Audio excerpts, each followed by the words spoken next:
Who's telling those cows are pissing on hops? All right. The next guy coming to the stage is a newer regular here, so I'll show him some love, everybody. Robert B. Moran, comma life coach. Good evening, everybody. It's Robert B. Moran, life coach. Thanks for coming out. I actually am a life coach. That is my day job. I've written one book. I'm writing a second book, and I'm flat broke. But I gotta tell you, that being broke has some advantages. It helps me relate to my fellow comics, new college graduates, and crypto investors. Many years ago, a job with similar salary and benefits went by a different name. It was called being unemployed. Can we admit that the only thing worse than being unemployed is having a job that you hate? I actually used to work at a big blue hardware store, not the orange one. And one of the things I hated about that job was taking all the sad people over to aisle 14, which is where the rope was. But many times I got to open up a Lowe's charge card, so it wasn't a total loss. My best customer there was cinder blocks, rat poison, and this cute little bird feeder. I never saw him after that. I guess he moved it. Speaking of rats, I live in Alston. Anybody been to Alston? I don't know, loaded one. Yeah, we have something here called Alston Christmas, which is where the college students put the furniture and the appliances out on the street for the locals to pick through. And that made me think, what if we had an Alston Hanukkah?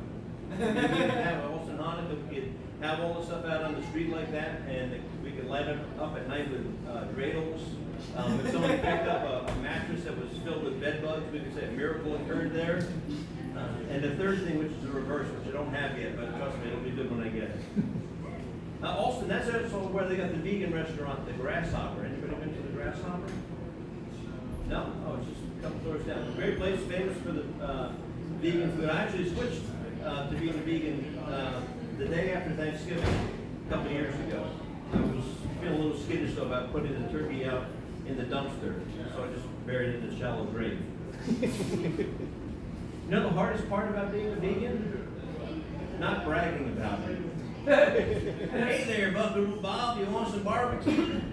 Oh, I can't, I'm a vegan. Animals aren't food, they're friends. Animals aren't food, they're friends. That's the motto of the Shepherd Society. Sheep farmers. I asked a sheep farmer once how he liked his job. He said, it's not bad. I am a life coach. It took me a while to figure out the difference between being a life coach and being a therapist. I think I finally figured it out. For therapy, the clients there, they've got a problem, they're willing to admit it, and they've got health insurance. But with a life coach client, a lot of times they have a big problem, but they won't admit it. And they got money to burn. And they're not ready to go to aisle 14 yet.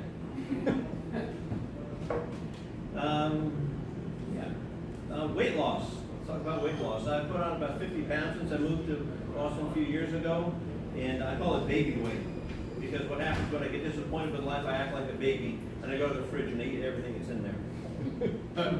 My old weight routine, weight loss routine was simple. I would carry the weight of the world, and then for aerobics, I would run from my problems. And jump into the That was more like a marathon than anything else. I live in an apartment. My neighbor plays loud music all day long, first thing in the morning after the end of the day. And it made me wonder, is it because she's hard of hearing because she's played loud music all this time? Or is she hard of hearing because she speaks Spanish? I can't figure it out. I have mice in my apartment. Anybody have mice in their apartment? Yeah, well, I don't know what it is, right? But this morning when I woke up, the little like aluminum foil that I've got on one of the burners was like all torn up and it was still left there. And I wasn't sure what the mice was trying to tell me. Is he trying to tell me that I've got so much food and stuff on my stove that he can make a meal out of it? Or was he trying to scare me? He said, look how tough my teeth are, like he's sharpening a shiv or something like that.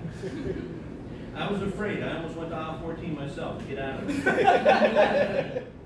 I've also got these little brown bugs. They kind of look like moths. They've got this sort of moth sort of appearance.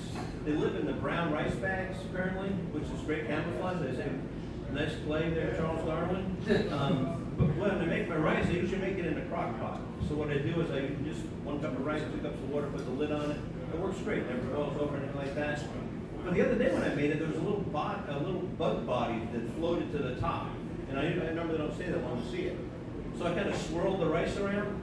It looked like Titanic, all these things floating in the water. Again, I got to work on that one. Let's see. Almost there. Right. Oh, we are there. Thanks for the press. Robert E. Brown, let's go.